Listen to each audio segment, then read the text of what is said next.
although you were out the whole day.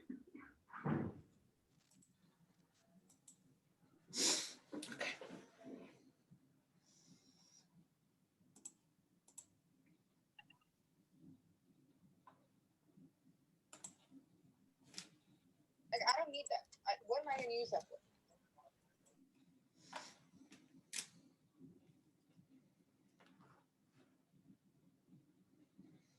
Okay. Right. Good afternoon, everyone.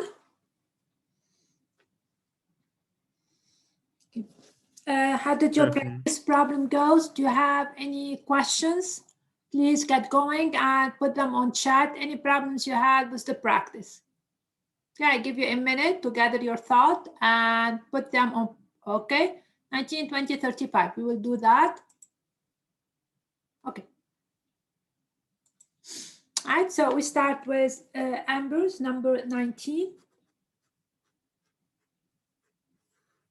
Okay. So number 19 deal with perpendicular lines, and it, as we remember the relationship, let us remember the relationship between the slope of two perpendicular lines.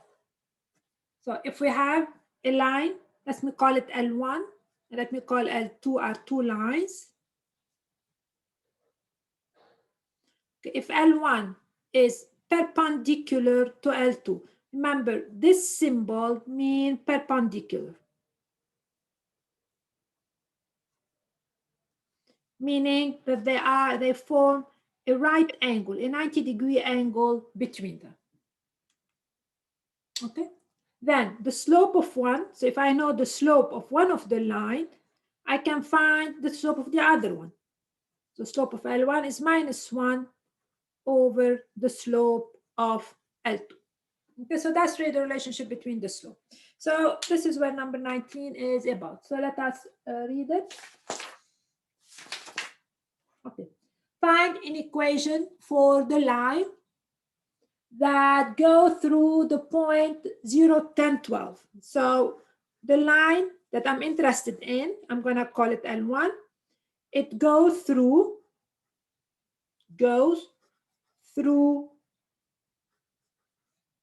the point 10, 12. So that's a point on the line. Okay, then it's perpendicular. So my line is perpendicular to the following line, to the line given by the equation 3y plus 2x minus 12 equal to 0. Okay, so that's the line L1. It goes through this point, so I have a point. I don't have the slope because I need the point and the slope to find the equation, but I know that it's perpendicular to this line. So to be able to find the equation of L1, it means to find the relationship between, so x1 goes through 10, 12. So this is a point on it, I know that. But I need the slope. Okay, so they are telling me it's perpendicular to this line. So once I know the slope of that, the slope of L1 is -1 over the slope of the line given by 3y plus 2x minus 12. So I'm going to call this L2. So let L2 be the line given by this equation. I need its slope. Okay, to find the slope, I need to solve for y. Okay, so here I'm going to write in the form mx plus b to be able to figure out the slope. All right, so this is going to give me, I can divide by 3 across to analyze. So I will have y equal, I have to divide by 3 across, minus 2x over 3 plus 12 over 3. Divide by 3 across, it means y equal. This is 12 over 3 is just a 4. Now, minus 2 over 3x, this could be written as, so minus 2x over 3, it means minus 2/3 times x. I have to bring up the m in the problem. So I will rewrite it as minus 2 over 3 times x. Okay, I do that so I can really bring up the slope very, very carefully. So the slope of the line L2, not of the line which is perpendicular to it, is minus 2/3. Okay, so that's the line that's perpendicular to L1. Now we need the slope of L1 because that's really the one I'm interested in. So the slope of L1 is minus 1 over the slope of L2 because it's perpendicular to it. Means it's equal to, sorry, if you don't see a paper, tell me to, move up, move down, because sometimes I don't pay attention. So it's your job. So it's minus 1 over minus 2/3. Okay, so now this is equal to what? What's minus 1 over minus 2/3? Back to you. Do the fraction quickly and give me the answer on chat, or I will call one of you. 3/2. 3/2. Is it correct? It's minus 1 times the reciprocal of that, minus 3/2, which is 3/2. So now I still want the equation. I have a point and I have the slope. I have the equation. So point, slope, give me the equation. So now, basically I have what I need. That's the point, 10, 12. The slope of 3/2, it means if I go by 2, I have to go up by 3. So that's really my line. That's the one I am interested in. That's the one. Okay, the slope is positive. So this is 3, 2. You move by 2, you have to go up by. Now the question is, what's the equation? It means what's the relationship between the x and y coordinate of any point on this line? That's really what the equation is about. So now equation.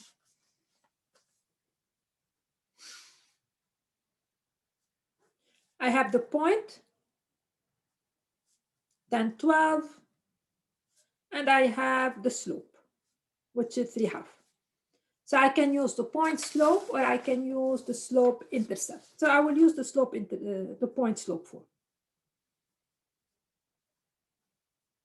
Tells me y minus y0, slope x minus x0. Now my y0 here is the point. It's 12, equal. My slope is 3/2. My x is the 10.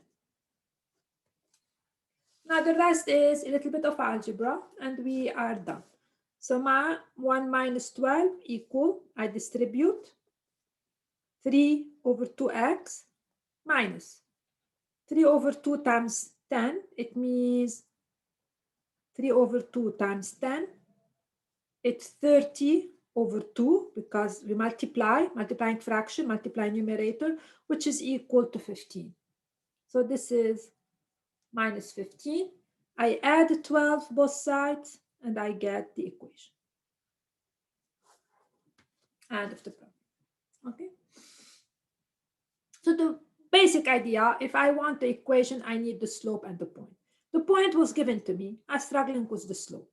So by telling me that it is perpendicular to this line, okay, I use this info. Isn't minus 3? Isn't minus 3? Thank you, Amber, and you're absolutely correct. It's minus 3. Thank you. Okay, so I need the slope. So they gave me enough info to find the slope. They told me it's perpendicular to this line. So if we draw this line, actually this line, I'm not going to draw it. I don't want to confuse you. This line is going to look something like that. That's the line. So that's L2. But you don't have to draw it. You don't have to draw it. But the only thing you have to know is that to find the slope of L1, I find the slope of the line perpendicular to it. And then I use this formula. And then the end of the problem. Okay, questions before I move on? Okay, number 20 is exactly the same. So I don't think we need to do 20 because verbatim the same. I would rather move to your other problem, 30, 35 and 38. Okay. 35. 35. All right, so 35 is similar to a problem I did before, but I would have no issue repeating it for you guys to have full understanding. So let's look at 35. A person founds a company that makes toy wooden trucks for children. Her startup cost, always when you say startup cost, it means they explain it to us, renovation of an old factory, the purchase of machines used to construct the trucks was 10,000. So that's the basic cost. That's called fixed cost. It means regardless whether you produce or not, you need this fixed cost. It costs $3 to make each truck and she sells each truck to a store for $15. Okay, per day. Let T represent the number of trucks her company makes. So T is the number of trucks. And F assigned to each number T the total cost, including her startup, to make T truck. Determine a formula for F of T. Okay, I give you in 2 minutes. I want a formula for F of T.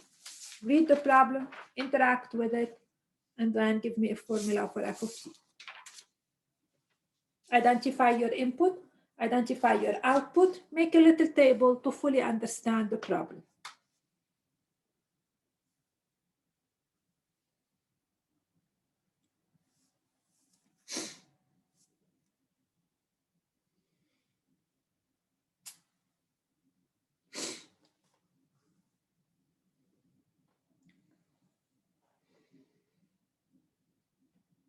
Okay.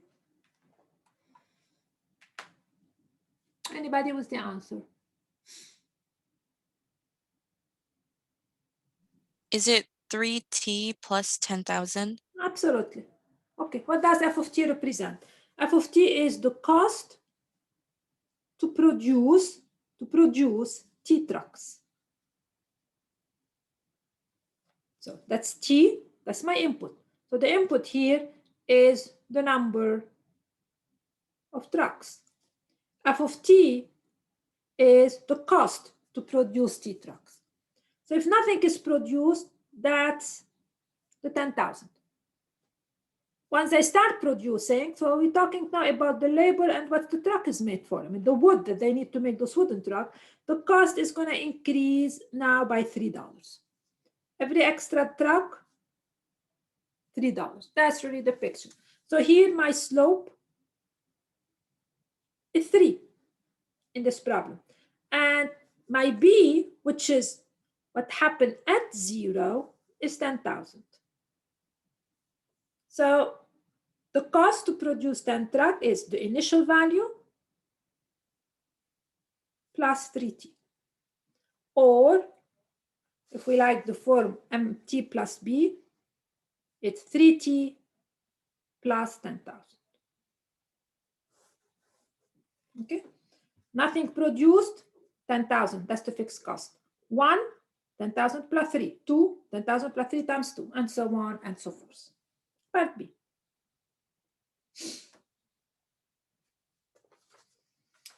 How many trucks must the company sell to break even? This means that you are to determine when the revenue she makes from selling is the same as her total cost of producing. Now, the total cost, we have a formula for it. Now we need a formula for the revenue. So what tell us about the revenue? Tell us that she sells the truck for $15. And the revenue is how much money, it's not the profit. It means the revenue means the following. If you sell 1 truck, your revenue is 15. If you sell 2 trucks, your revenue is 30. That's what the revenue. The profit is the revenue minus the cost, but we're not worrying about that in this class. So we're gonna call R of T the revenue from selling T trucks. So that's another function. Okay, what's the formula for the revenue? Basically, this T, number of trucks, how much you put in your pocket when you sell them. 0 truck, 1 truck, 2 truck. You don't sell, nothing. Every truck You sell it for $15. That's 15. 2 trucks, another 15 times 2, and so on. So every time you're basically adding 15 every time you produce one. So the revenue is, every truck costs $15. If you produce T trucks, it's 15T. Okay. So now the question is, when do they break even? And this is like we did last time. At the beginning, of course, if you produce one truck, the cost is 10,003, but the revenue is only how much you're going to sell this truck for. So at the beginning, of course, the cost is more than the revenue because you have this 10,000 you have to compensate. As you produce more and you sell more, the revenue is going to definitely go up. And at some point, the cost and the revenue will be equal to each other. So the question is the break-even point. Means the following. I draw the picture of the cost and the revenue. The cost start at 10,000, increase by $3. So it doesn't increase very fast. So that's the cost. The revenue, of course, is 0 at the beginning, but then it's increasing fast, $15. So that's down here is the revenue. That's the revenue. Okay. So what you need to know is up to here, cost is more than the revenue. Cost more than the revenue. After that, the revenue is more than the cost. Break even is when they are equal. When the number of trucks needed to produce is equal to the number of trucks you have produced, so that the cost from producing them is the same as the revenue from selling them. So to find the break-even point, we're going to set the cost equal to revenue and solve for x. It means we're going to set that the function 3t plus 10,000 equal to 15t. So that's what we are after, and solve for t. So that's what I am really going after. All right. At this stage, it's not becoming hard because I'm solving. 15t minus 3t, 12t. So t equal 10,000 divided by 12, which is, I don't know, divided by 12, which gave me 833. 33 truck. So what does this mean? It means that the company has to produce 833 trucks so that after that, they start making revenue. Less than this, they are losing.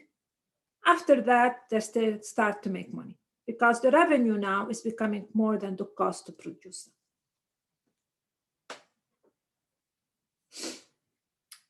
Please, any questions? If you don't understand, let me know.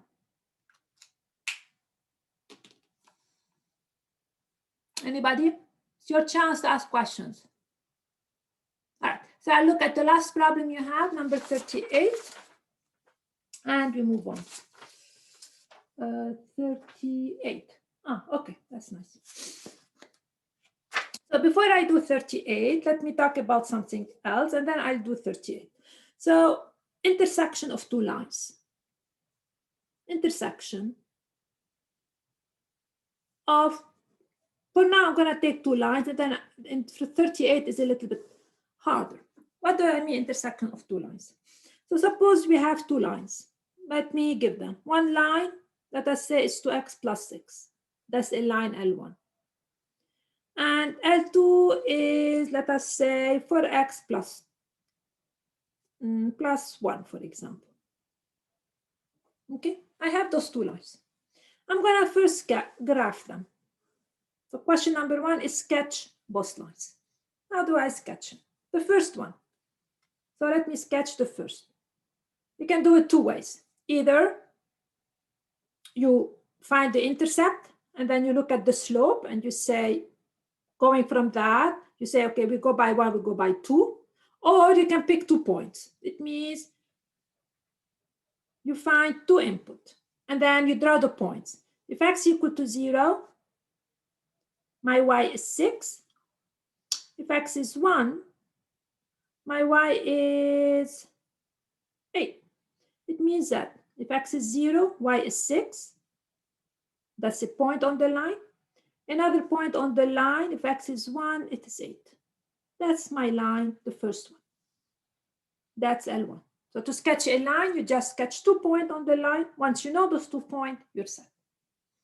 Now I'm going to sketch L2. Again, I need 2 points.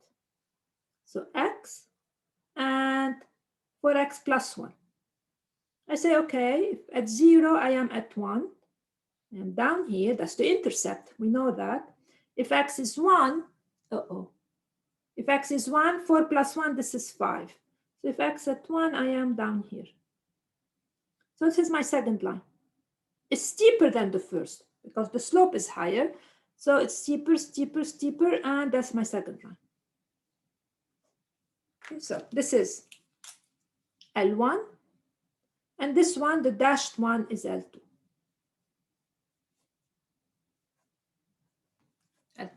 Now the question is, those 2 lines intersect right there. How can I find their intersection point? How can I find the point where they meet? How can I find the point where they meet? Any ideas? Okay. Set them equal to each other? Exactly. Set them equal to each other. So where do they meet? It means I'm going to find which value of x, for which value of x, the y here and the y here are the same. Which axis, whether I plug it in this equation or in this equation, I get the same y. So to do that, so to find the intersection, we're going to set them equal, the y's equal to each other. The y of L1 equal the y of L2. Because I'm looking for the x, such that whether here or here, I get the same answer. So we're going to set them equal to each other. That's how we find the intersection. And so for x. Yeah. So to solve, I subtract x from both sides because I will have 2x plus 1. I'm subtracting x from both sides. And then I take away 1 equal to 5. And I divide by 2 equal to x. So this gives me that they intersect. So L1 meet L2 or intersect L2 for x equal 5/2.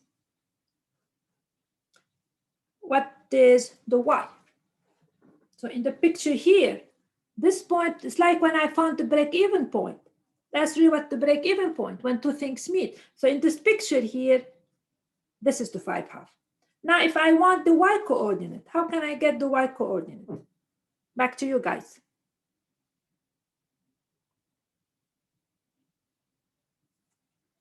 You plug x into the original equation. Which one? 2x plus 6. What if I plug it into 4x plus 1? What should happen? You get the same answer. Exactly, I should get the same answer. Whether you plug it here or here, you get the same answer. If you don't, it means this is wrong. Because that's exactly what we are doing. Which axis would give me the same output for both functions? So I'm going to set it in the first one. And then I will check it. I will check that I'm doing it correctly.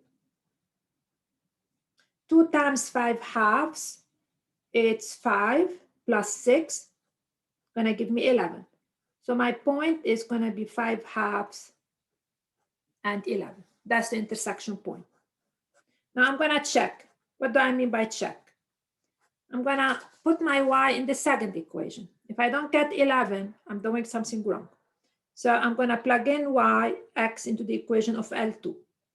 It means I'm going to do that. plus 1. Okay, plug 5 halves, so it will give me 4 times 5, 20. 20 divided by 2, it's a 10 plus 1 equal 11. It does not matter where, you should get the same value. You're finding where they intersect. Okay, so if you have two curves, so back to my picture, they intersect at right this point. We said the y is equal to each other. Okay. So this is, we have two lines that we find the intersection point. Now I'll take you back to number 38 and do that. Right? So number 38.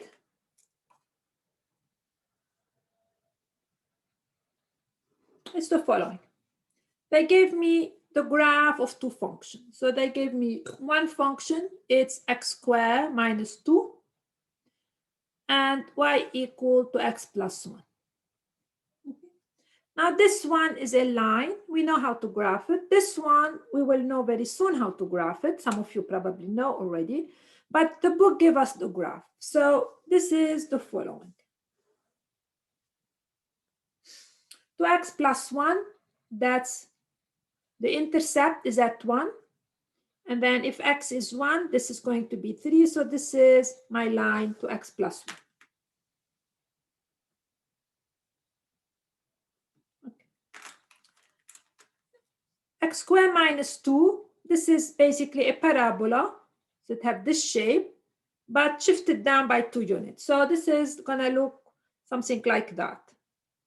As I said, very soon we're going to study this, but for now we have to accept the graph. So this is going to be minus 2.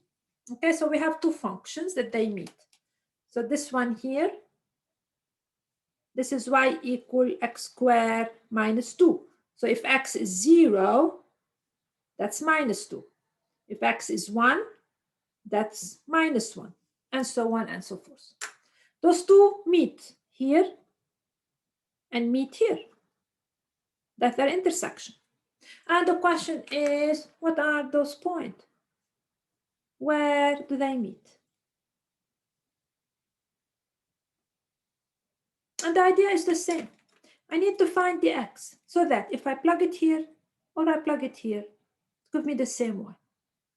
Okay, so the way we're going to do that, we're going to set the y from this curve equal the y of the line. Okay, so we said both y's equal to each other and solve for x. So it's the same principle as intersection of two lines, but now this is really a bit harder because it's a curve, not a line. This is not a line. When you graph it, you're going to get this shape. It's not a straight line anymore. All right, so now the problem is really boiling down to solve. Okay, do we know how to solve this equation? Back to you. Okay, so we find the intersection of two graphs. We basically set the y's equal to each other and we proceed. Set it equal to 0, absolutely correct. We want to make one side to be 0 and then factor. So we're going to get x squared minus 2x minus 2 equal to 1. Of course, I wanted 0, so I have to take 1 away. Minus 3 equal to 0. So first, make one side equal to 0 because we have s squared. And then factoring. Okay. Now we have a 3. We need two numbers. When you multiply them, you get minus 3. When you add them, you get minus 2. Of course, the numbers definitely are going to be that. And minus and plus. X and x. And as I said before, I always multiply back to see I'm doing the factorization correctly. X times x is x squared plus x minus 3x will give me the minus 2, and then minus 3 is correct. Now what does this mean? It means if this product is 0, the x which will make it 0 is the x that will make this factor 0, or x plus 1 equal to 0. The first will give me x equal to 3. The second will give me x equal -1. Now, I did not find the y yet, but so far I'm just finding the x.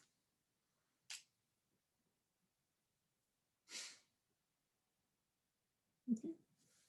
So back to my picture here. This should be the -1, of course, and this should be the 3. Now I need to find the y value.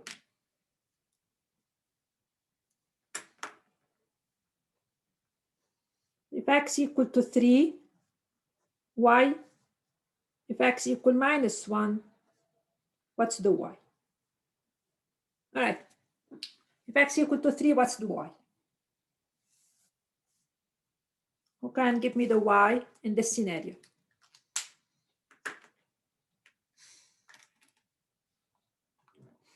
Can you move the page up a little bit? Up. Or no, sorry.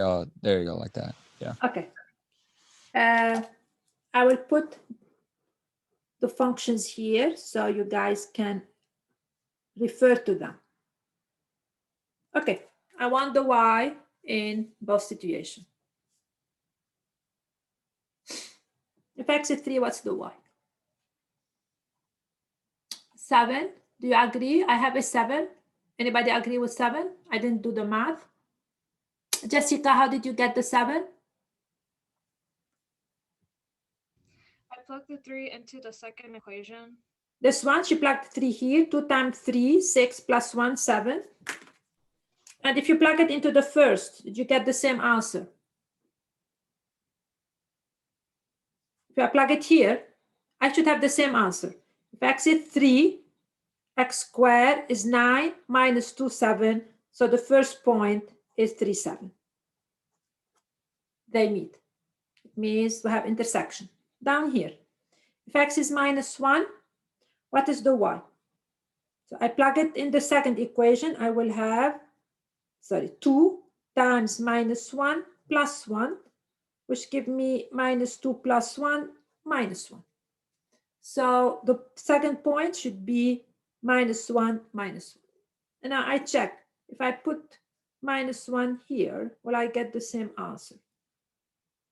-1 squared is -1 times -1, which is a 1, -2, -1.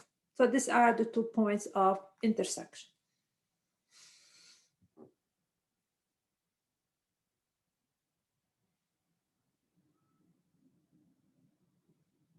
All right. So I back up into picture. This is one point, and this is the other point. That's where those 2 curves are going to meet.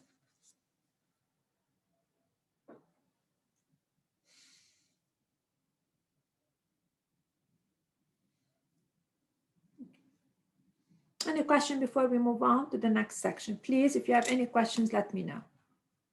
Because we're closing on this linear function and we're moving to another thing.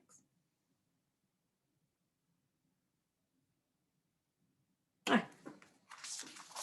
So today we're going to move to a section, the second chapter, chapter 2, section 2.1. And so far we introduced the idea of a function as a rule. You give it input, and the rule to each input assign a specific number, usually, which is called the output. Then we studied a very special type of function. We call them the linear function, which distinguish them from every other function is that they change at a constant rate. It means every unit of time, every time x changed by 1, y changed by exactly the same amount. Not every function will behave like that. Those are the linear functions. In this chapter 2, we're going to go back to study function in a little bit more, I will say, more algorithmic way. Again, how to work with them. So we're going to go back and work with the function. Today, we're going to talk about the idea of a domain of a function. So section 2.1 is domain. So I start.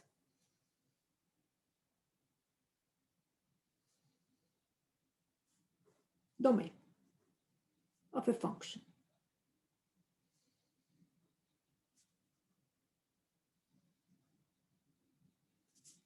Okay. All right. To understand domain or anything, we have to understand that functions takes some numbers as input, and those input changes, and to each one of them assign a certain output, a certain number, we call it output. The domain of a function are basically all those input, all those. This is the domain of a function. So I will define it. Let f of x be a function. So you have this rule, a function. Then the domain of f are all the input value. So the domain of f are all the input values that yield an output.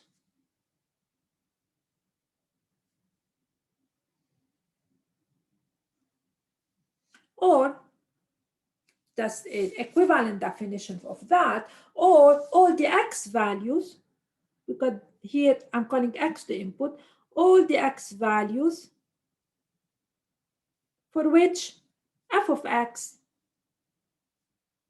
the output, makes sense, or defined, or makes sense, or exist as a number. Makes sense, pure and simple. Okay, so the domain is all the x value for which the output f of x makes sense. So we're going to do a lot of examples. The first two are relatively simple, and then it becomes a little bit less simple. So for example, suppose example number 1.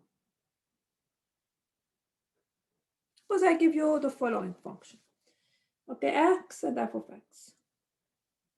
Okay, and I tell you, okay, I'm just making up numbers here. It's not linear or anything like that.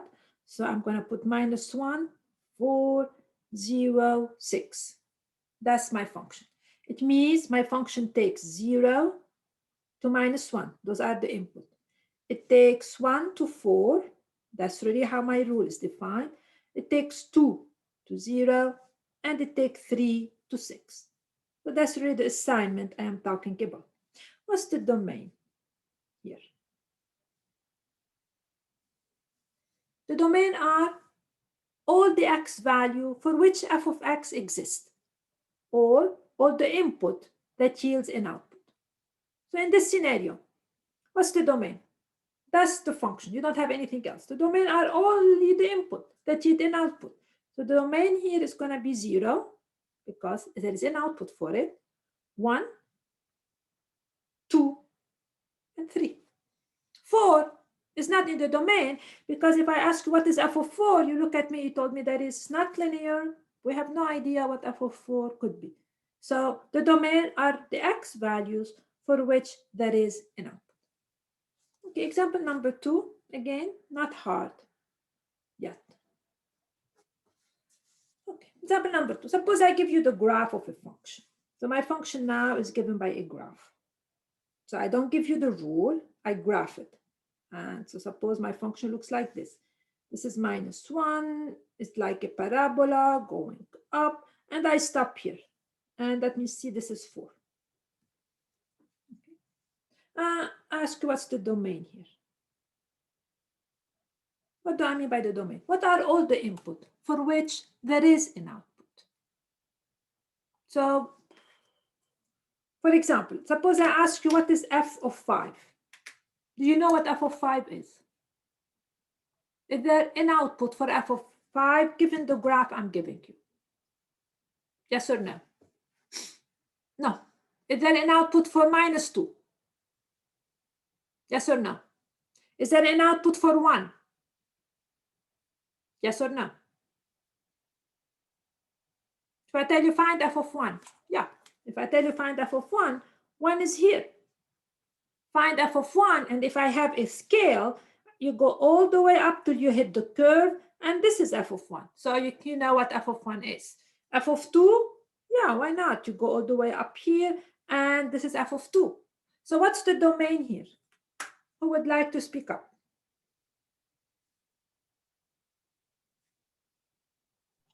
-1 through 4. Exactly, all the value of x such that x is between -1 and 4. This is the domain because I have an output for everything between -1 and 4. I don't have any output after that. So if you have the rule, it's given by a simple table like this, or by graph, we can just look at it. I know, understand the domain. It's just the input that really spit out an output. The question is when we start giving you formulas, okay, you don't have the picture. What is the domain in this case? So now, how to find a domain when a function is given by a formula. So domain, when the function is given by a rule.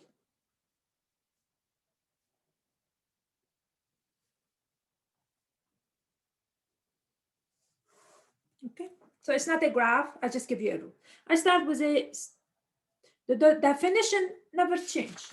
The domain are all the x value. It means everything you can input for f, so that when you input it, f of x is a number. It makes sense, or f of x is a number, is a real number.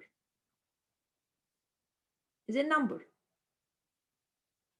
Okay, so suppose start with a first simple example. Suppose I take f of x equal x, but let's say x squared plus 4. Okay, what is the domain? It means what are the value of x that I'm allowed to put here that will actually give me an output. Don't be afraid of the answer. Is it all real numbers? Exactly, all real numbers. Because you give me a number, no matter what the number you give me, if I input it for x, I'm going to have an output. You give me x1, oh, big deal, 1 plus 4. You give me x half, okay, 1/2 squared plus 4. So no matter what you put here for x squared plus 4 makes sense. So here the domain or real numbers. Everything. You can put anything for x. Real numbers. Okay. Example number 2.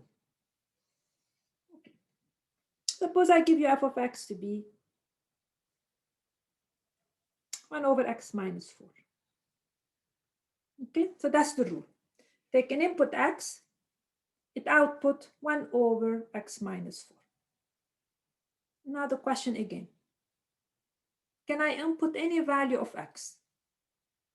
And f of x is a number. Yes. Okay. Yes, let's play the game. Okay, so this is just a game we're gonna play till you guys figure it out. So is x equal to in the domain? It means when you plug in 2 for x, do you have a number for f of x?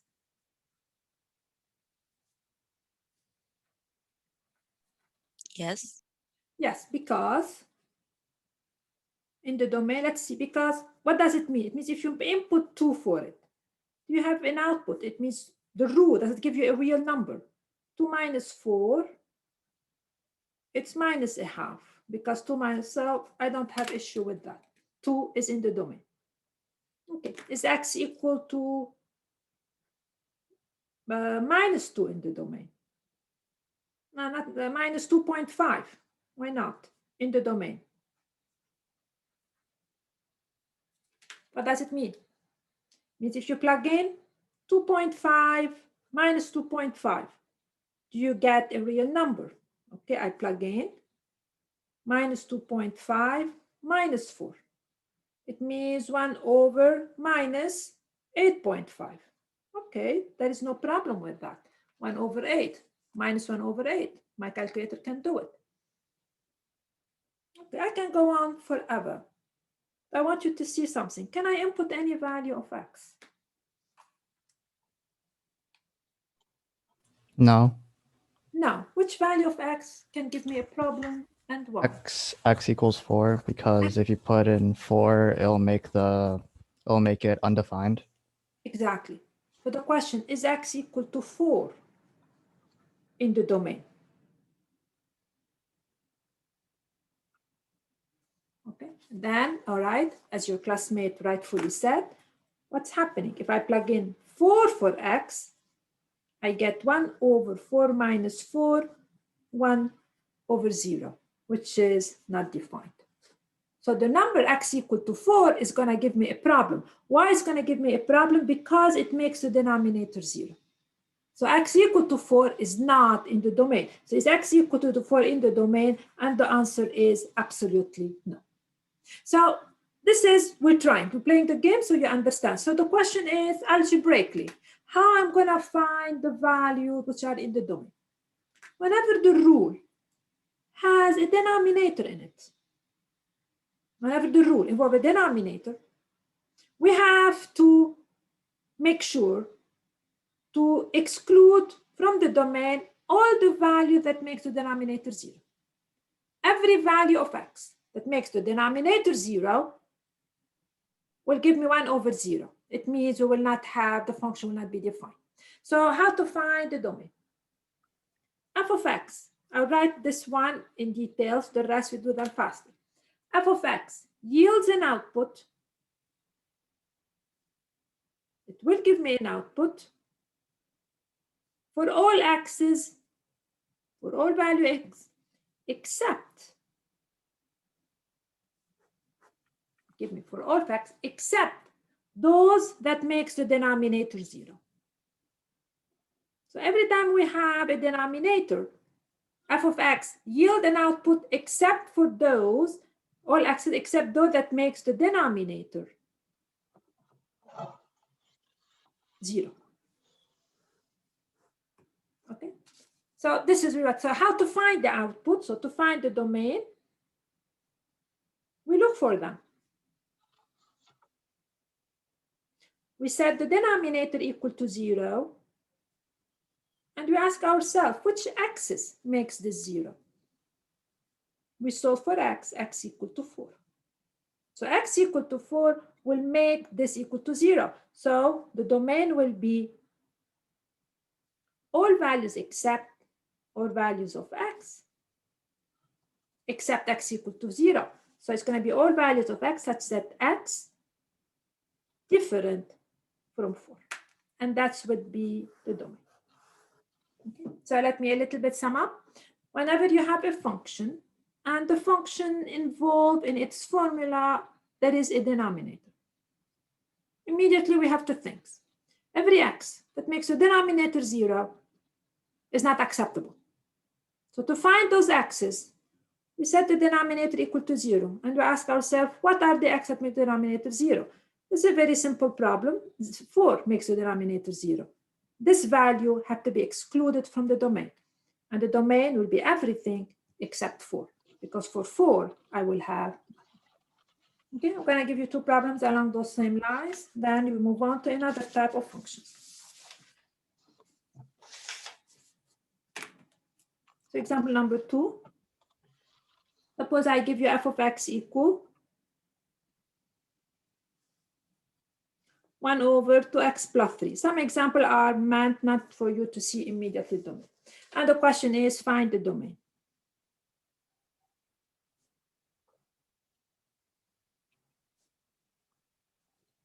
Means all the x's, that's that when I input them here, f of x will yield an output.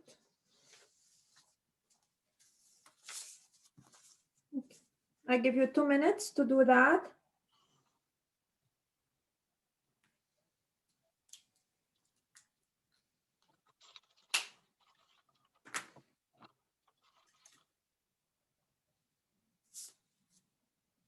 And for those who find the answer, put it on bright space on chat, and then we will comment.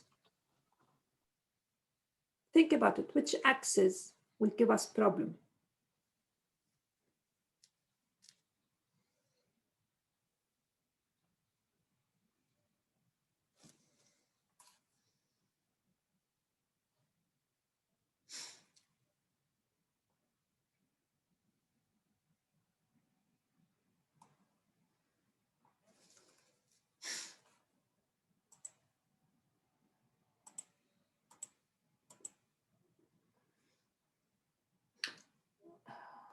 Okay. Yeah, except you're almost correct. All right. Keep thinking. I have one 50% correct, one not correct. I'll give you 2 more minutes to interact with it.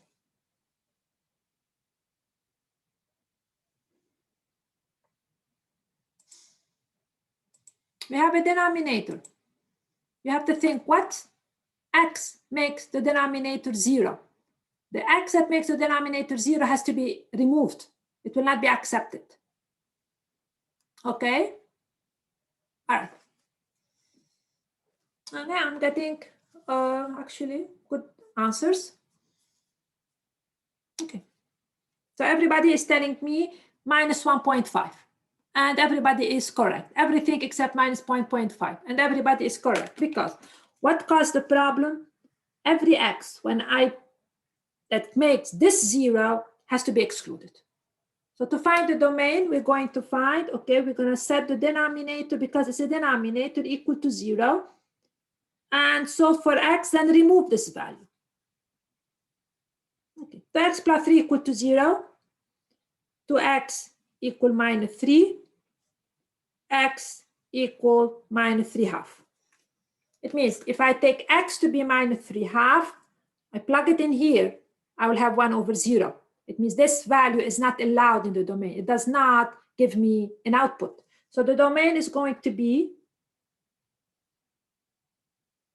all values of x such that x is different than minus 3/2. Okay.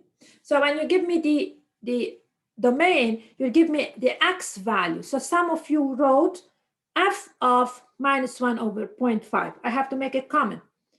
F at minus 1.5 is not defined, but that's not the domain. The domain is everything but x different from minus 3/2. You give me the x value that we have to have the x value, not f of minus 1.5.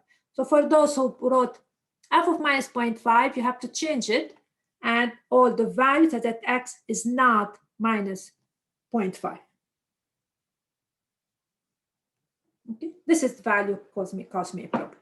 Okay, one more, and then I will move on to a different type of functions with different rule. So suppose I give you 1/x² plus 6, for example. Again, the question is find the domain.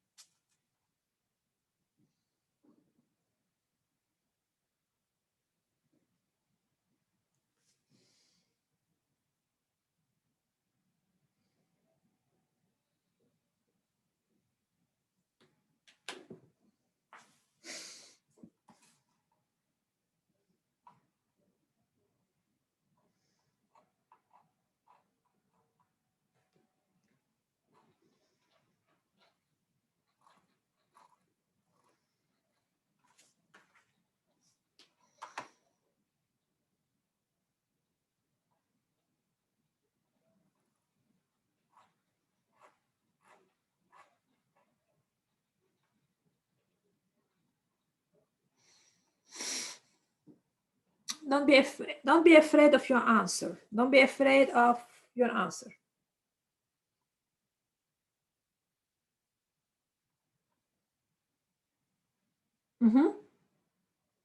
Anybody else? All except, okay. Everything has to be justified, as you guys know. Okay, I'm having 2 answers on chat. Anybody else? Okay. I thought it was all real numbers. Yeah, and you are absolutely correct. It's all real numbers. And why is all real numbers in here? Can you justify it? The student who said all real numbers, why? The denominator will never equal 0 since it's a squared number. So if you plugged in 0, it would just be 6. Exactly. The denominator here, what worry me is the denominator. But if we look at the denominator here, this can never be equal to 0. Why it can never be equal to 0? Because if you take a number and you square it, what do you get? You get a positive number. You add 6 to it. How can you make it equal to 0? No way. Okay, now if you didn't pay attention to that and you did what we did before, we say, okay, let me look for the values that make the denominator 0. Let us say I didn't pay attention and I'm going to do it. So set x squared plus 6 equal to 0. And I want to solve for x squared. This is going to give me x squared is minus 6. But the question, is there an x? When you square it, you get a negative number. And the answer is absolutely no. So x squared equal minus cannot occur. Can't occur because anything squared is positive. So I cannot have x squared to be a negative number. So this tells me that the denominator is always not 0. It can't be 0. Never could be 0. So the domain is every possible real number. So the domain, because in this particular scenario, nothing, all real numbers.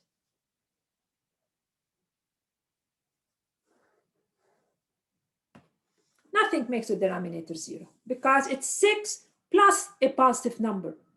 It's always bigger than 6. There is no way it can be equal to 0. Okay.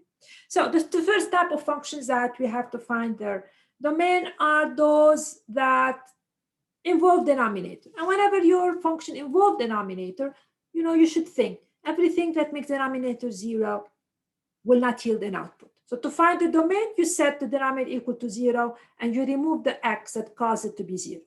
In some cases, I have to give you this case, nothing makes the denominator 0. Nothing, because 6 plus a positive number. Regardless what you put here, you're adding something to 6, a positive number to 6. So you can never hit a 0. The second type of problem that we're going to take, and this one I will do it, is the following. Sometimes functions, and a lot of times actually, not sometimes, functions, the formula will involve the square root. So suppose I have f of x equal the square root of x minus 4. The question is find the domain.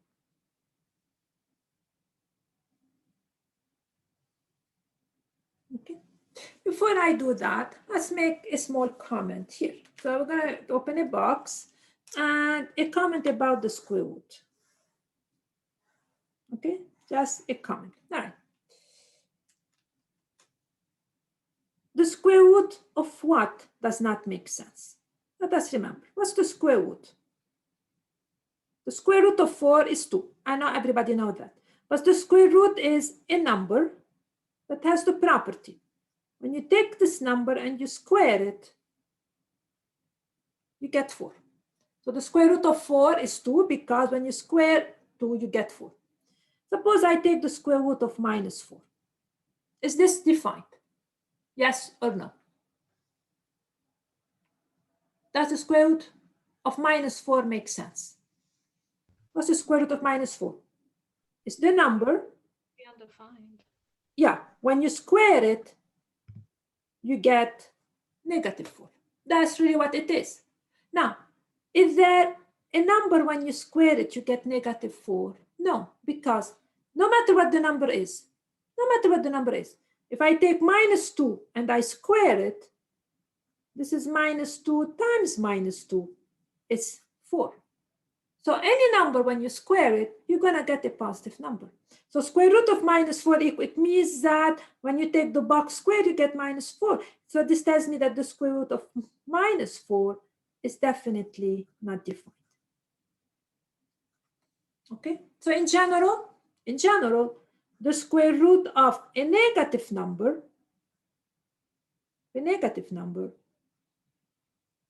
is not defined. That's the reason behind it. All right, so while we're bringing up that here, because I have to go back to my function and ask myself which axis can I put here so it will yield a number.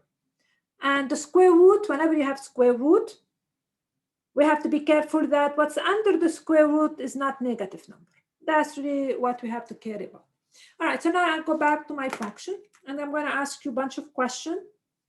and then we're going to find the domain in an algebraic way. So that's my function. And now a bunch of questions. Is 5 in the domain of f?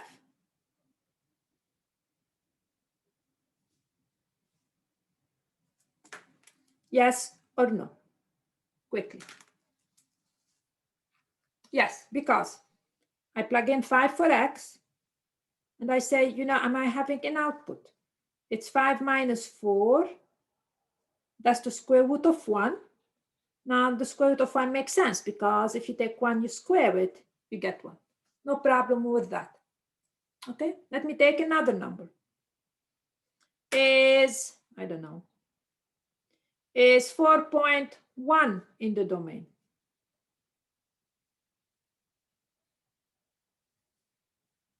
So that's the idea, is understanding. It means if I plug in 4.1 for x, do I get an output?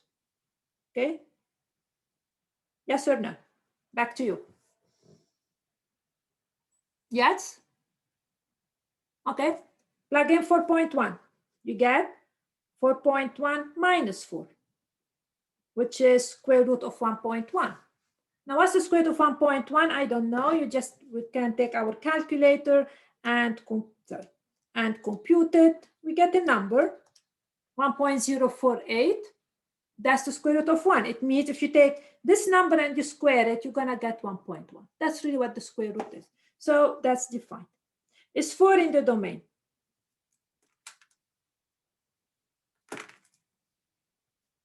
Is 4 in the domain?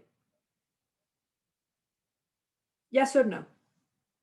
Now I'm getting a lot of no's. Let me see if they are right. I compute f of 4. What do I get? What's the square root of 4 minus 4? What's the square root of 0? What's the number? When you square it, you get 0. Because I'm having a lot of no's. Is there a number when you square it, you get 0? 0. 0. There is no issue with that. Is that clear? Is x equal to 0? Yeah, because f of 0 is 0. I don't have f of 4 is 0. I don't have a problem with that. 0 is a number. All right, I think you guys are tired. Give me something not in the domain.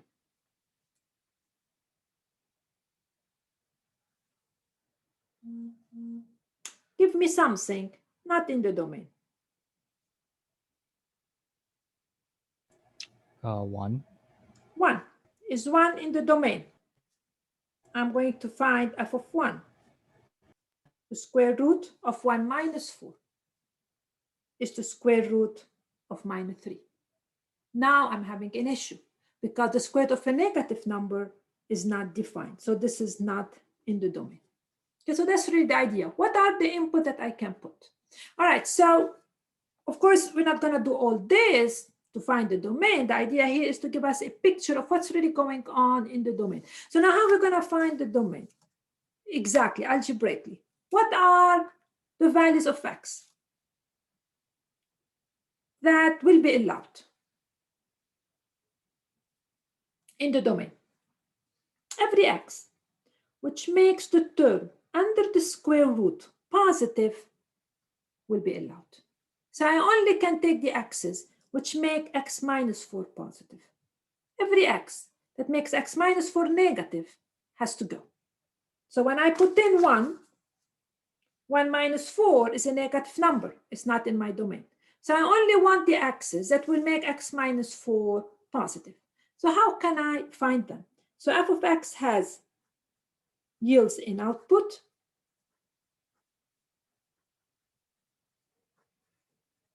For all x's that makes x minus 4 positive. That's going to be the key idea.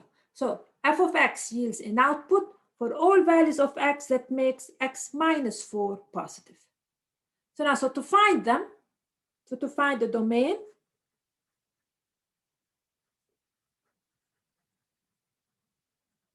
we need to solve. We need to solve x minus 4 positive. Okay. So to find the domain, we need to solve x minus 4 positive. So we need to solve an inequality. I need to solve, make sure that I only allow those x's that makes x minus 4 positive. Now, how to solve x minus 4 positive, this inequality? It's exactly like we did with equality. So x minus 4 positive, I need to isolate my x to solve for it. So we're going to add 4, and this gives me x greater or equal to 4. Okay, so my domain now is going to be every x which is bigger than 4. So 4 will be accepted, 4.1 will be accepted, 3.9 will not be accepted. So that's going to be the domain. So the domain is all x's such that will be all values of x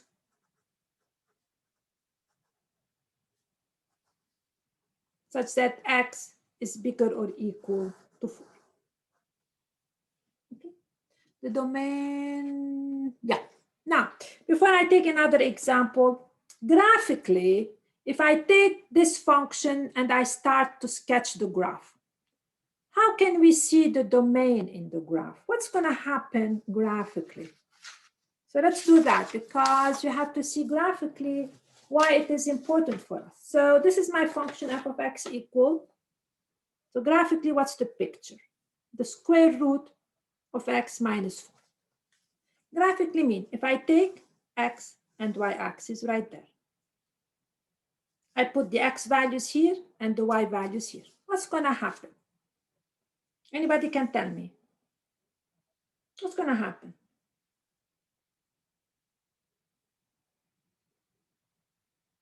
On the graph. If I graph it here, if I take x to be 4, I will have 0. That's a point on the graph. It's rising. Actually, it's rising, correct. But there is something else. I'm emphasizing the domain. It is a rising function. If I take any, this is 4. If I take any x less than 4, there is no output. So there is no graph for x less than 4.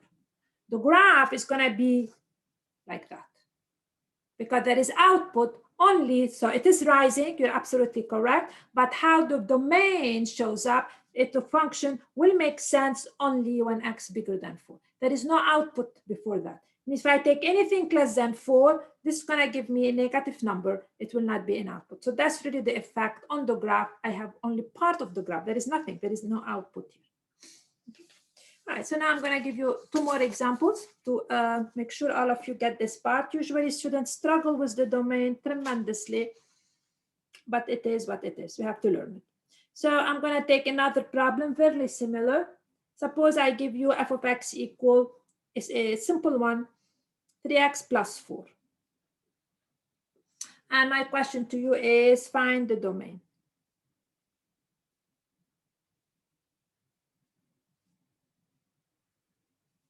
Okay. Okay, and I want you to find it algebraically and get going, all of you, and put your answer on the chat. Think along the same line. We want all the x's that makes the term under the square root positive.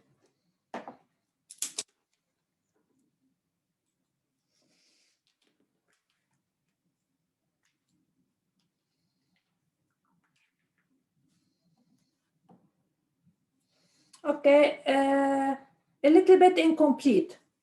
A little bit incomplete. A little bit incomplete. Both answers are a little bit incomplete. How do you make them into a complete answer?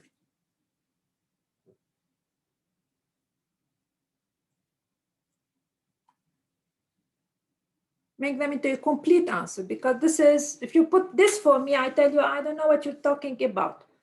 Try to make it complete.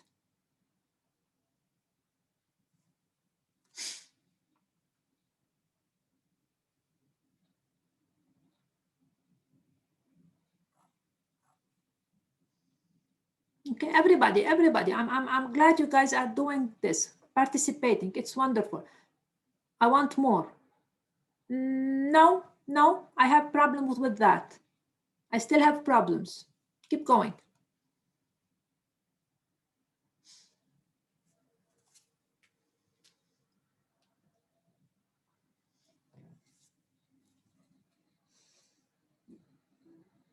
Okay, I'm having better answers, not complete.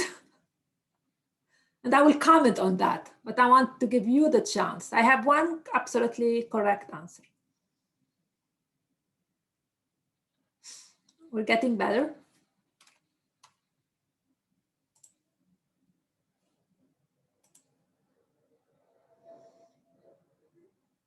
Okay, all right. So let's see what the domain. So I have answered some of them. Just if you cannot, if you don't know the symbols that I'm going to write it, use words. Okay, so if you forget the symbols, use words. Okay, so what do I need? I want this. Every x that makes the term under the square root positive is allowed, not 0. So we're gonna look for, we need to find all the x's such that the term under the square root is positive. Every x that makes this positive is allowed. Okay, so what does this mean? Now we solve for x. Solving those inequalities is really like that equality. I need to isolate my x. So it's going to give me 3x greater or equal to -4. It means my x greater or equal to -4/3. Okay, not different. It's not only except -4/3. No, everything larger than -4/3. That's going to be my domain. So my domain is going to be, so this means this symbol is greater or equal.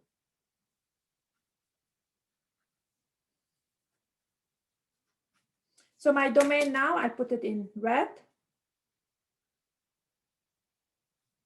is all x's, all values of x, such that x greater or equal to -4/3. Okay, these are all the values that I can allow. Anything less than -4/3 is to be thrown away. It will not be accepted. So is -1 in the domain? What do you think? Is -1 in the domain? Yes or no? Quick. Yes. Is -1 in the domain? Yes? -1 is bigger than -4/3. -1 is my domain. Absolutely so. Okay. All right. Let me now make a little bit. So now graphically, this function actually also is going to look like this. -4/3 is going to be here. No output here. The function will look like that. There is no output. So there is output only when x is bigger than -4/3. That's how the graph will be. All right. Let me give you one. Actually, I'm planning 2 more, but this because I want you to deal a little bit with inequality. Suppose I give you whatever, 5 minus 2x. Okay, find the domain.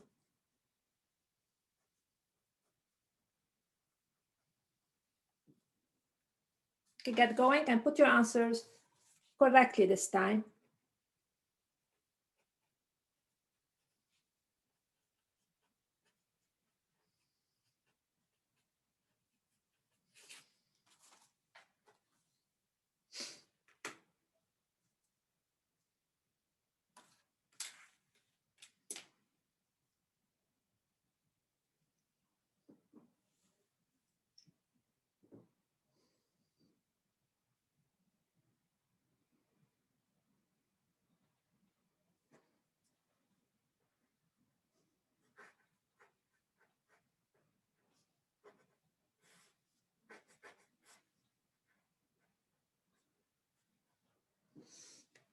Okay, so I'm getting x. Okay. Okay. All right, everybody's giving me the same answer. I'll work it out with you and listen to me very, very carefully. Okay, so what do we have to do? I do it algebraically. You know, I always do those problems algebraically. So what we have to do is find all the terms that make this is positive. So we need all the values of x. That's what we need. We need 5 minus 2x positive. That's what we need. So now we need to solve for x, all right? And I'm gonna do it the way you guys are doing it because there is a comment I would like to make. So this means that I wanna isolate my x. Minus 2x bigger than minus 5. Correct? This pencil is very dull, so minus 5. And then what do we have to do to be able to solve for x? We need to divide by what? By minus 2. Okay? And now this is the important thing. When we are dealing with inequality, not equality, when we are dealing with inequality, when we divide by a negative number, we switch the inequality. Yes, we have to switch the sign. And a lot of you did not do that. So when you divide by a negative number, the sign switches. Because if you think about it in this way, that's the easy way. 2 is less than 5. Okay, on the number line, this is my 2, it's less than 5. If I multiply by a -1 both sides, so I multiply this by a negative and this by a negative. What happened now? -2 will not be less than -5. The inequality always switch around. So when you are working, so because -2 is here, and now -5 is here. So definitely -2 is larger than -5. So divide by -2. Since it's a negative number, we have to switch the sign. So you guys write it in front of yourself. So what do I mean? So it means that x is less than -5 over -2. It means x is less or equal to 5/2. Okay, so the reason I gave this problem is to emphasize that we switch sign because this is -2 is negative. Then we have to switch a sign. So the domain now will not be greater or equal, it's going to be less or equal to 5/2. And then, so the domain this time is going to be all values of x, such that x less or equal to 5/2, not bigger. Okay. And then once you find the domain, check if your answer makes sense. So suppose I agree x bigger than 5/2, something like that. I say, okay, let me take a number bigger than 5/2. 5/2 is 2.5. 3 is bigger than it. I plug 3 in here. I'll get 5 minus 6 minus 1. There is no f at 3. It doesn't really make sense. Okay. All right. The last one, what will be your change? Oh, time is up. Okay. I will assign this for homework. I didn't pay attention, the time is up. So before I let you go, guys, I will put this on bright space. Exam 1 is next Thursday.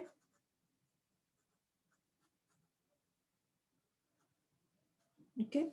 I will give you a review. I will put a review on bright space. It will be, so there will be a review on bright space. It will be up tomorrow. Okay, that explain everything you are responsible for the exam. Okay, and on Tuesday, I'll answer all your questions about the domain, and I will answer all your questions about the review that I will put on bright space. Sorry for taking more time than I should. All right. If anybody have any question for Moodle, remember it's due tonight. Is the exam on Zoom? Yes, the exam will be on Zoom, just like the quiz. All of you should have the camera on, however, and the exam will be on Zoom. Okay. Everybody, anyone who has any question can stay with me. There will, yeah, not the solution. It will include the answer key, yes. Okay. All right. All right. Any student who has